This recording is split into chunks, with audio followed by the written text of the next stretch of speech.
ભુજમાં ચેષ્ટાનગર વિસ્તારમાં આવેલ દશામાના મંદિર ખાતે આનંદના ગરબાનો કાર્યક્રમ યોજાયો હતો, જેમાં મોટી સંખ્યામાં બહેનોએ ભાગ લીધો હતો।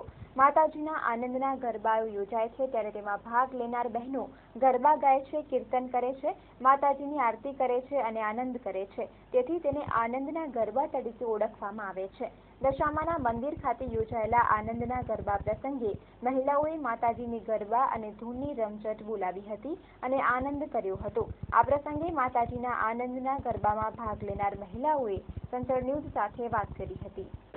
આજે અમે દશામાનું મંદિર છે ત્યાં આનંદ ગરબો રાખ્યો છે। એટલે આનંદ ગરબો એટલે એક એવો છે કે બધાને આનંદ આવી જાય ને માના કીર્તન, ભજન, આરતી બધું એવું બધું કરે છે।